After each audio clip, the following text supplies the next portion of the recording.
What's up, guys? Ricky Analog here, ready to do my Sunday prep. Excuse the wardrobe, heading down to the pool. The kids are already there. That's why I'm able to get this filmed. So if I seem rushing through this, it's because I got a Moscow Mule with my name on it down there. So let's get right into it. I want you guys to do me a favor. If you haven't already, subscribe, like, make sure we can get the YouTube algorithm picking up on this so everybody can get the value. After that, obviously, is a little bit of housekeeping as always. Guys, I'm not a licensed financial advisor. Neither I nor True Trader are licensed broker dealers. Nothing we talk about today is a solicitation to buy or sell a stock. Trading is risky. You guys got to know that, all right? So whatever I talk about today is just for entertainment purposes. Now that we got that out of the way, let's get into right into the actual prep, the meat and potatoes, the market itself, guys. So the SPY, the ES, gave its retrace back to the 50-day, which was what we were kind of thinking it was going to do. The only real problem was it didn't spend a lot of time down there. It pretty much just came down. We're already back at all-time highs. Personally, I'd like to see it spend some time down there, maybe build a bit of a base, give the move some time to digest, and because it didn't, it really becomes tough for me to get behind a bunch of long ideas. Even though there's a lot of stocks out there that look really strong and really good, I just can't get the conviction when we are extended. So as I always say, if we push even higher from here, say we gap up Monday and just go 4,500 might be in the books for this week, but the more we go without pulling back and taking a breather, the more I'm going to lean into the short ideas, and the less I'm going to be like really anxious to put on anything new on the long side. Remember, this is arguably the largest or the biggest week of earnings for the whole earnings quarter, right? So you'll see when we get into that part of the prep how a lot of the names are kind of setting up to possibly give us that retrace we might be talking about right now. So let's move on to the NQ real quick. NASDAQ. Now, again, this one gave the pullback, not as deep, right? It was much more of a shallow pullback just to the 20-day. We did not get the 50-day, or I think it was the 14,000 level. So that even makes me less likely to get super hyped for the long trades. I did actually, let me go right back to the ES. I wanted to point something out on the ES. If you look at the monthly chart, and sometimes I got to turn off so many of these indicators so you can see it clearly, but we haven't broke the previous month's lows since September of last year, almost a full year, where not a single month has ticked below the lowest tick of the previous month. That is just, one of those things that I look at from time to time. So if we do start to roll over, if we start to see lower highs on higher time frames like the weekly chart, or we start seeing levels break, that is something I look to give me a little bit of confirmation that, all right, maybe we are starting to have a bigger correction and start to protect myself, right? So take note of that. And then the reason that what reminded me of that is obviously the NQ. I wanted to point out that the NQ, on the other hand, actually has had quite a few months where it reset and came below the previous month's lows. So just something to note, right? Just so you can see how these stocks move, how they've been moving, what are things that have not happened recently, and they may happen in the near future, okay? Moving on to cryptos, as always, I use Bitcoin as kind of my index. Again, another week of sideways action, another week of this just becoming healthier. For whenever we do break above or below the base, the move can be substantial, and we can actually see if there's some follow through. Really, I just feel like it's digesting nicely. I think that it's behaving very well. You can see last week we kind of tested the lower end of the channel, and then we bounced straight up, right? So that's the crypto outlook for me. Again, I don't trade cryptos. I trade a lot of equities that may be influenced by the crypto market, so it's always good for me to keep a finger on that pulse. So the next part, obviously, the industry rankings, and I wanted to switch things up a little bit this week, guys. Just to show you some of the different tools that are offered with bar chart. One of the cool things here is just going straight into the stock market sectors, and I can sort these by the short-term matrix, okay? hopefully, see, part of the problem is that I am blocking. I see my inserts kind of blocking the screen share, but you guys can do this on your own, okay? So sorted by the, actually I don't want the long term, I want the short term matrix. And what you can see is how things acted on Friday by sector. And then you can also see the 5-day change, the 1 month and the 3 month. And what it gives you is kind of like a bird's eye view of what's been strong, what hasn't, what might be gaining strength, what might be losing strength. And, you know, quickly, it's not hard to see the information technology sector has been strong. The consumer discretionary has been pretty strong. And the other one was the healthcare sector. And then you can also see that, you know, energy's still just the weakest of the bunch. And, you know, I always talk about like what you can use to find strength because I obviously like to always be looking for strong stocks in a bull market. But when the market gets extended, and I'm sort of thinking maybe we're going to have some short setups, I like to look at the weak stocks and see what had relative weakness. Because think about it, guys. We had a strong week last week, and we closed at the highs, all-time highs on the S&P, and the NASDAQ was up, and everything was strong. So if the market's strong and you have certain stocks that are really lagging, that's screaming relative weakness. So go right into these energy sector here, and the cool thing is, if it loads a little bit quicker, you can see all the stocks that comprise this sector. Here we go.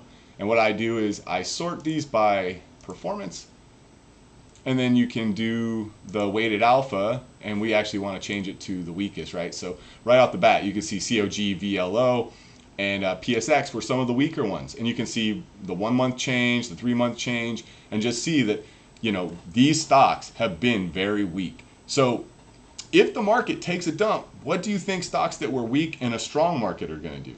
That's why we look at these, because if the market wants to take that retrace and pull back, I'll be looking to some of this stuff to see if there's short setups.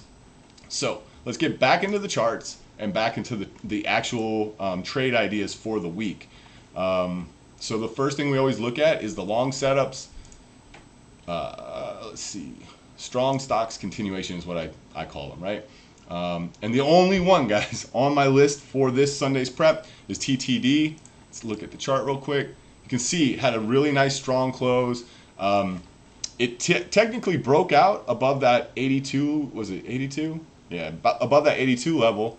And what I'm kind of looking for is just a fib retrace, right? Like a 61.8% fib retrace puts us right in to some of the levels from, yeah, I still have the fib drawn on here. You can see it's right into some of those levels where it pulled back Friday and held, which is kind of, let's just call it the low 79, 79.40-ish is going to be about that fib level. So I would be looking for this stock to kind of pull back and show some support right around those areas for a possible long. But keep in mind, guys, when talking about long ideas, what we prefaced this whole thing with where the market's at and what could happen. So, I mean, granted, anything can happen. The market could go straight up for as long as it wants.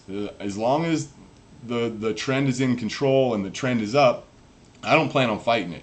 But if things start to roll over, a lot of these long ideas go right out the window, okay? So the next section is the oversold reversion sector, and there was nothing of note in that kind of setup for me for this week. So we're going to go straight into the short setups now, and we go right into the weak stock continuation. And the first thing on my list is PSX. Let me make it the daily chart, guys. Gee, and where does this name sound familiar from? That bar chart, sector weakness, identification we did, the energy sector, some of the weakest ones. Look at this thing. It's been straight down. It tried to bounce into the underside of the 200-day and rejected. The notes I have on it would be, you know, so the ATR is 2.5, 2.6. That puts another pop right back into that level as going to be, you know, pretty much the full ATR traded that day. If it were to spike up there, I would probably go ahead and give the fade a try. Let me throw some pivots on there and show you guys if that. So the way I would trade it would be enter around the 200-day, which is also going to be right around the annual pivot. But I would probably leave room to add up into the low 75s if it wants to go test that quarterly. If it wants to be strong and head higher, I would have no problem cutting it and looking for re-entries higher up around the 20-day and the monthly, right? Let's just call it 80 to 82. So that's PSX. The next idea is SKLZ. And again, you can see, I just highlighted in purple to make it easier for you guys to see the areas I'm talking about. A spike back up into the underside of the 20-day, the 50-day, the monthly, the annual pivots. I don't see how that doesn't offer a really high probability area, especially if the move up into it is emotional. I would even say that even if it grinds up there for a few days, it's going to have a lot of trouble getting through that spot. So I may still visit that idea. The next idea is TTWO, and if I can get the chart to change, you guys can see this stock has really just been kind of coiling up, but you know, you've got the 20-day under the 50-day, under the 200-day, and you've got a lot of resistance up there. So what I would be looking for, there's two different ways I'll play this. And yes, I guess it's take two, right? So a little bit of a pun in there. A pop into the underside of the 50-day and the monthly up there, which is going to probably put you right into the area of this downward trend line. I would try a fade there, especially if it popped emotionally. The 3.7 ATR on it puts us right up in that area.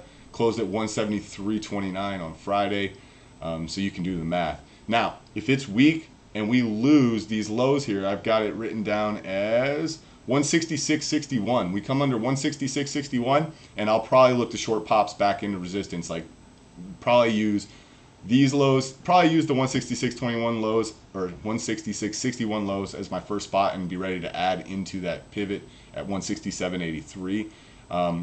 And I also have it noted that, let's look at the weekly chart. Obviously, every time I go to the weekly, it makes me want to turn off all the pivots.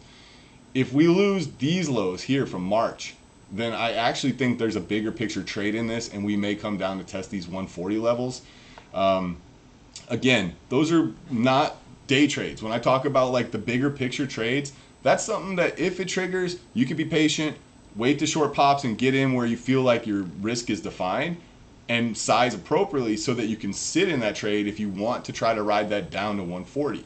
I really do think that if it loses those lows, that's where it's going to go test. I just think that's the natural area for price to want to seek. The next section of short setups is the overbought reversion setups. And the only one on the list this week is SBUX, and it's easier to see it on the daily. Clear that. So obviously, my thoughts on this is it's mRNA-ish. It's not as extended as mRNA was when we put the mRNA short on. But if this thing gaps up and pushes, 130 is best case scenario.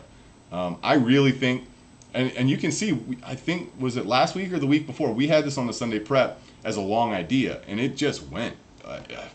And it even came back and retested the level of the trigger, right? And it touched and go straight up, new highs, and it hasn't looked back since. It really is starting to just get overdone. And the thought process here is that if it heads any higher without a retrace, I think there's going to be a pretty decent fade in the name. So I'm looking for hopefully 300, but if it doesn't want to get 300 and it just wants to start putting in some lower highs, and I have an ability to get in with defined risk, I'm taking it. Just especially with the market looking the way it is, okay? So, earnings. Guys, everybody reports this week that matters, pretty much, right? So you've got Tesla, Apple, AMD, Microsoft, Google, Facebook, Pinterest, Amazon, like all the big names. And when we start going through these names, let me pull them up. You're going to see kind of a theme, and I'll point it out as we go through. But so first one is Tesla, and these will be done in alphabetical order, or not alphabetical order, in chronological order is the way they report. So this is Monday after the bell, okay?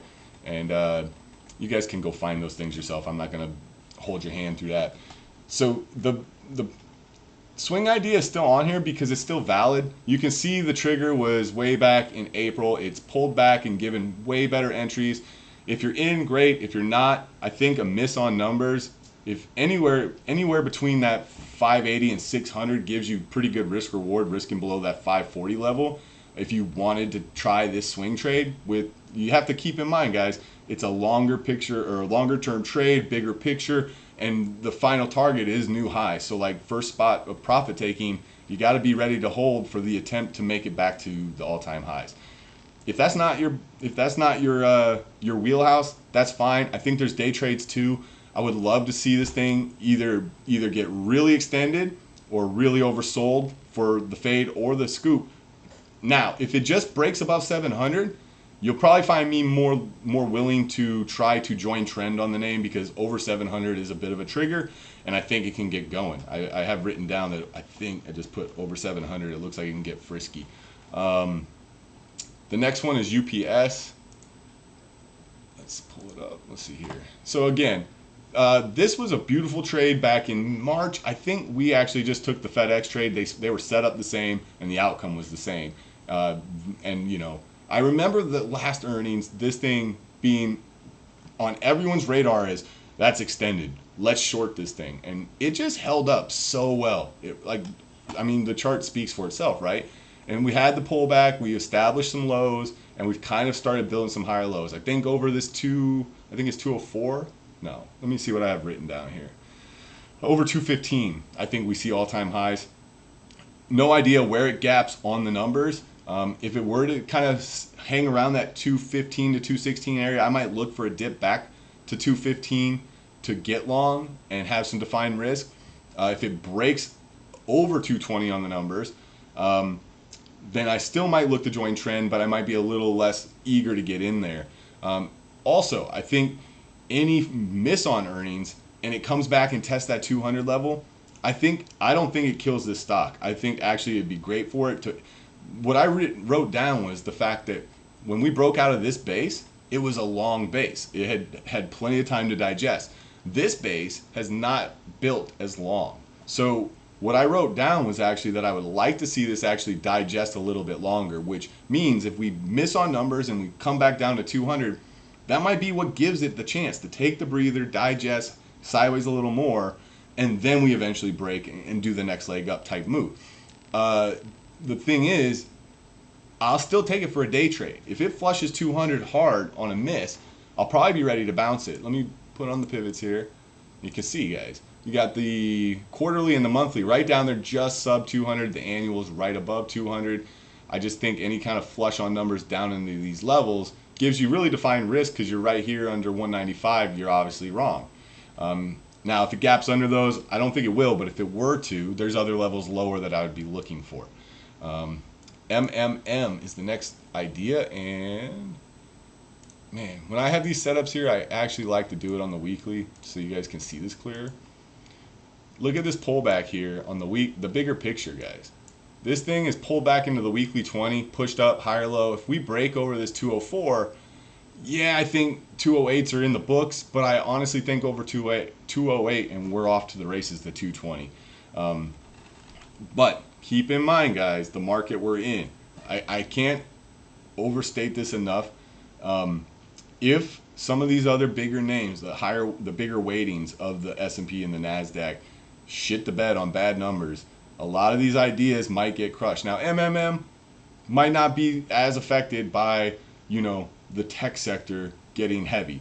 I think I have McDonald's idea coming up too. They report this week, and that's another one. I'll just mention it when we get there.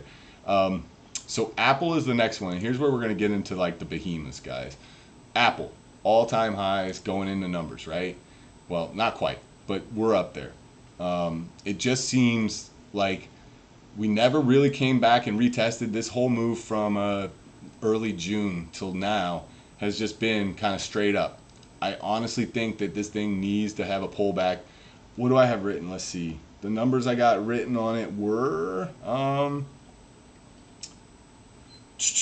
the 50 days, the first area where I even care. So I don't think it gaps down there on the numbers, but if they miss, it may be it may take a few days, a week, 2 weeks, or whatever to kind of meander down there. I don't know. We'll see. But the 50 days is the first place where I actually am even wanting to think about possibly looking for support. The 200-day would even be better. I don't know if we get there. But if we don't gap down very far, like let's just say we lose some levels, maybe we come into the 20-day, and some of these other names that we're about to talk about also start kind of getting weak. These are the kinds of names where if I think it's going to go the 50-day or the 200-day, I'm going to probably look to get short on pops against resistance after it looks like it's starting to roll over. So that's what I have written down on Apple. Microsoft's next. It's another giant, definitely a heavy weighting. Look at this one. It's even more extended. So it's funny because, you know, the way I'm doing this prep for you guys is also the same way I write it. And when I start writing it, I'm looking for long setups. I'm analyzing the broader market, and then I'm looking for short setups, and then I get into the earnings. And it's like, as soon as I start getting into the earnings and I start seeing where some of the names that are reporting are currently trading, I almost wanted to like go back and just scrap every long idea in the whole thing, because it's like you look at something like Microsoft and you're like, dude, what is this thing going to need to do in order to surprise and get another leg higher? And even if it does, like how much longer can it go before it actually starts to roll over and get heavy? So again, this one, I think I have the 50-day written down again is the first time or the first spot where I would look to care. 260s. And if you look, the weekly is also pretty clear on why, right? So 256 is your weekly 20, and 260 is like kind of this breakout area. And that's the first spot where I would even consider looking for substantial support. And you know, if it does get down there, gets real extended, and I may look to put swings on it. This name I actually sold the very last of my swing in my SEP account last week. And it's because of this move it's making. It's just getting to the point where how do I not lock that in and then just look to put it back on big dips, okay? I actually started going quite a bit of cash in my SEP account as of last week. Google, another giant weighting in the market, and another all-time highs, guys, and extended. So again, it's this theme, right? The strong, big, heavy-weighted tech sector is all looking really extended. And right after the market gave a pullback to support and then just bounced straight up, right? So I don't know if the market really pulled back enough and digested enough to make this move up feel safe, right? And again, my opinion don't mean shit. I'm fully aware of that. I actually keep here's a sticky note I keep on my desk, guys. My opinion don't mean shit. Why do I keep that there? To remind myself that when my thesis is wrong, just to be okay with it, move on. If the market does head higher and all these names beat and they keep going higher, I'm not going to be the idiot trying to short the strongest tech names out there, okay? I'm looking for weakness in them. I'm looking for the market to agree with these things, and then I'll start putting on the risk. So the levels I have on this, I said low 2300s. That's the first spot I'd look to get involved on Google, or even think that it has support coming in. Again, that's from the weekly 20. If you look, a lot of these pullbacks are kind of into the 20, and they tend to kind of make these little flags here, right? So like, it's not a bad thing. I'm not bearish on the market. In fact, it's quite the opposite. I would love it if some of these things go on sale again so I can go shopping with the longer term account. But you won't find me starting new long positions when the market's like this, when the market's way up here. Boeing. Now, Boeing is not at all-time highs. Now, what I did put down about Boeing is that Boeing has the same chart as many of the other travel industry names like UAL, RCL, all those names had the same chart. And this same trend line that Boeing is still holding, all those other charts lost that same trend line. Will Boeing? I don't know. But I will put it this way. If they flush off the numbers and it comes right, if you look at the ATR, what is it? It's being blocked right now. It's 663, guys. So we closed at 221. You know, to get down to 208 is way more than the ATR, but we're going to gap one way or the other on the numbers, right? So it should hopefully put us right in this pocket. I would definitely try to scoop the 208 flush if it gets there emotionally, because I have defined risk. You got risk right here under the 205 level. Let's just call it 205. So even if I think the market's going to have big pullbacks and stuff, if things flush emotionally in the levels that are they're just no-brainers for me, I'm going to try the trades and I'm going to just stick to my risk management. It's as simple as that.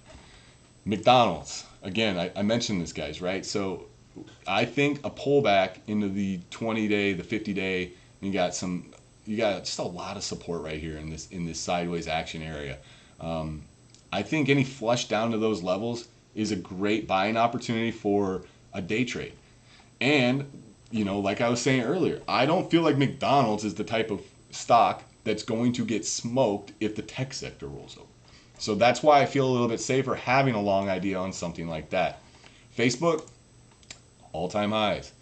Crazy up here to think that, they literally had a negative headline come out Friday and the market pulled back for like 2 seconds and just went straight up higher. The stock has just been super strong. I don't think it's extended yet. Yes, we're at all-time highs. It doesn't look to me like Microsoft, but nevertheless, it's kind of getting up there. And if we continue higher, I just feel like we're putting the market in a precarious position. And a lot of these tech stocks are going to start looking pretty juicy from a fade point of view. Again, I want to reiterate, it's not there yet for me. PayPal, all-time highs. Now another one, this one I sold everything I had left of the swing trade in the SEP account, gone. I would love another shot at it. What do I have written down on PayPal? It was 273 to 275 would be welcome. I think it was based, yeah, no.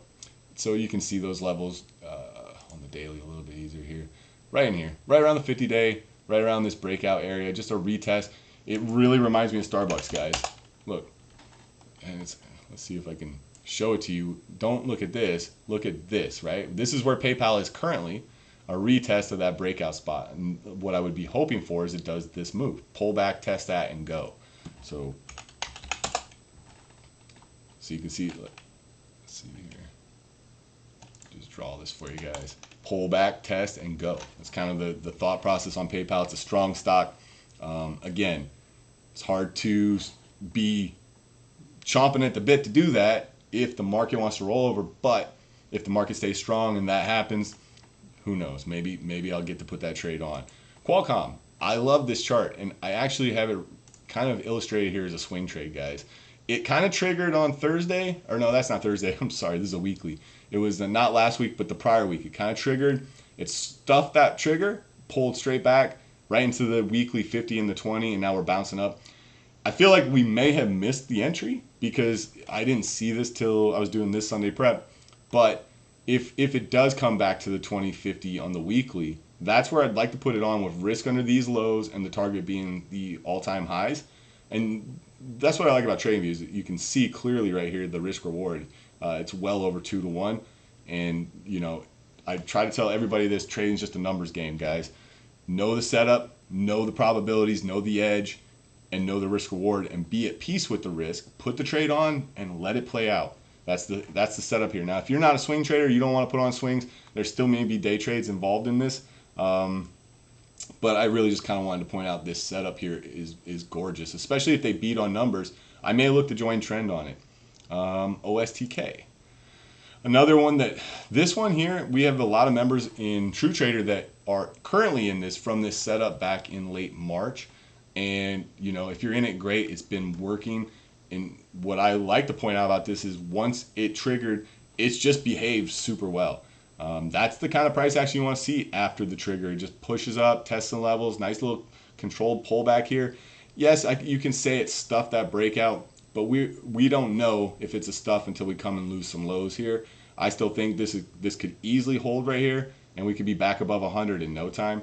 You probably won't find me trying to fade Overstock.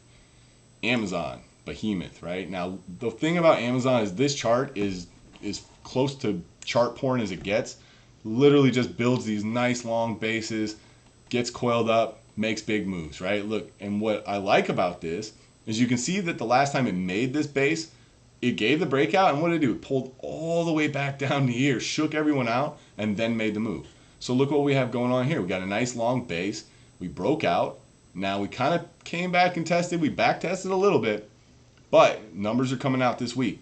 Will they surprise or will they flop? I don't know. But if it comes back down to like a 3,300 retest or maybe even lower, I kind of got to think that maybe it's doing the same move, because when these sleeping giants wake up, their moves are substantial. This thing went from 2K up to close to 4K, right? 3,500, 3,400. It's a big move for a stock like that. Pinterest. Two more, guys. I know this is a long one. It's a big week of earnings, guys. Pinterest, same setup I've been kind of pointing out. The pullback, push up to make this intermediate high, a higher low. Currently, you won't know it's a higher low until what? Until we break above this level. But if it does, we should at least test this upper trend line. I really think we probably test 90. Now, you know, look at what Snapchat did. Look at what Twitter did. Those are names that are social media, and you know, people look at Facebook and think we missed Facebook. These are the next big social media platforms. They probably have a lot of room to move up. Do they? I don't know. But I will play the trend. If this thing starts breaking out and looking strong, might want to get long on dips and join trends. Let's see, and Caterpillar is the last one. Now, what did I write down about this one? Spike to the underside of the 50-day. So we're looking at the daily chart on this one. Yep. So you can see we've just retested this breakout level here. But I do think that if this thing jumps on the numbers straight up into the underside of this 50-day and this quarterly pivot, there's also a monthly right there at the same price, 223.27. A big spike into that level, I will try the fade, guys. Now, guys, that's pretty much it for the numbers and for the trade ideas. As always, keep in mind these are if-then statements. That's the only thing I can do. I don't have a crystal ball. All I know is how to construct an if-then statement. If this happens, then I do this, and I rely on position sizing, risk management, risk reward, and discipline. Discipline, guys. That's what keeps you in this game. That's how you're able to put these trades on and let them work. I'm not here to take profits early. If I have a target set, we need to let them play out to the targets. I actually had, I listened to Anthony Crudell's Q&A session with Pax, who was an old floor trader that moved into day trading on the screens, right? And I loved it because he said something that I tell people all the time, and that is one of his mentors laughed at him about the whole concept, this myth of you can't go broke taking profits. Yes, you can. If you always let your stop get hit, you're taking your full R. If you always take profits early, you're effing up the risk reward skew, so you're killing your own edge. You can go broke taking profits early. Have objective rational targets, have faith in them, have confidence and conviction. Let the stock play out, guys. So that's it for me. I'm off to the pool. I hope you guys enjoyed your weekend. Everybody stay safe, and I'll see you Monday morning ready to crush it. Peace.